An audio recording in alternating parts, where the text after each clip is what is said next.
গতকাল জ্যোতির মন্ডল গ্রেপ্তার হয়েছেন, আপনি অভিযোগ দায়ের করেছিলেন? হ্যাঁ, করেছি। কি কি ধারায় অভিযোগ দায়ের করেছেন? আমার দোকান ছিনতাই, হ্যাঁ, দোকান লুটপাট, ভাঙচুর, আমাকে প্রাণে মেরে ফেলার হুমকি। আমি কোনো রকম প্রাণ করে বেরিয়ে যাই। হ্যাঁ, তারপর থেকে আমার দোকান বন্ধ ছিল 2 বছর পর। এই ভোটে জেতার পর আমরা আবার পুনরায় দোকান খুলি এই পারপাসে, জ্যোতি মন্ডলের বিরুদ্ধে। কবে তাদের আপনাদের প্রাণ নাশের হুমকি দিয়েছিল? 21 সালে 23 সালে বিধানসভা পরে, ভোটের পর? ভোটের পরে আর কি কি করেছিল আপনাদের বিরুদ্ধে? আমাদেরকে ঘর ছাড়া করেছিল। সাতপাশা অঞ্চলে আমরা শতাধিক কর্মীকে ঘর ছাড়া হয়েছিলাম আমরা 1 মাস ধরে। হ্যাঁ, 1 মাস পর জামিন হয়, তারপর আবার সব ফিরে আসে। তার পরিপ্রেক্ষিতে কি কালকে মামলা? হ্যাঁ, তার পরিপ্রেক্ষিতে কাল মামলা। এখন কি চাইছেন? আমরা চাইছি অ্যান্টি সোশ্যাল, ওর বিরুদ্ধে কঠোরতম শাস্তি হোক। হ্যাঁ, মানুষ এলাকা খুশি থাকবে।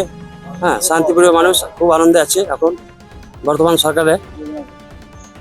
ওকে চাইছি কঠিন থেকে কঠোরতম শাস্তি হোক।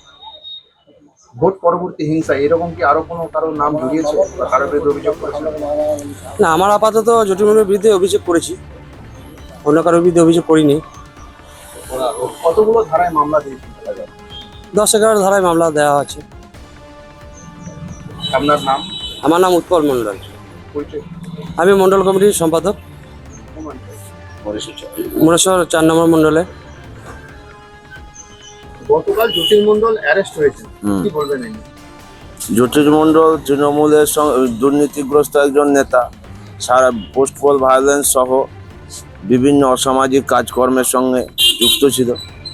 তার ভিত্তিতে অভিযোগ দায়ের হয়, তার ভিত্তিতে অ্যারেস্ট হয়েছে। কোন কোন ধারায় অভিযোগ দায়ের করা হয়েছিল? চুরি, ছিনতাই সহ লুটপাট, ঘরে আগুন, এসব সেকশনের উপরেই ওনার অভিযোগ দায়ের করা হয়েছে। তার বিরুদ্ধে অভিযোগ এখন দায়ের কেন হলো না? কোন ঘটনা ঘটবে? কারণ অভিযোগ আমরা 2021-এর পরে অনেকবারই করার চেষ্টা করেছিলাম, প্রশাসন অভিযোগ কখনোই অ্যাকসেপ্ট করেনি। 2000 কিন্তু আমাদের মাননীয় মুখ্যমন্ত্রী সেই অভিযোগ করার সুযোগ করে দেওয়ায় আমরা অভিযোগ দায়ের করেছি, তার ভিত্তিতেই গ্রেপ্তার হয়েছে। কোন কোন ধারায় মামলা করা হয়েছে? কতগুলো?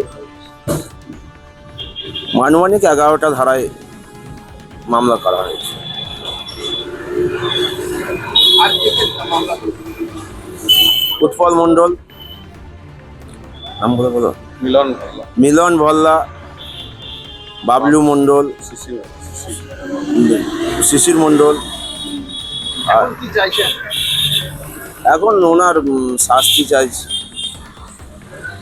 যাতে যথাযোগ্য আইনানুগ ব্যবস্থা গ্রহণ করে শাস্তি দেওয়া হয়। তার এই গ্রেপ্তারের পরবর্তীকালে এলাকার মানুষ কি বলছে? এলাকার মানুষ খুশি। আপনার পরিচয়?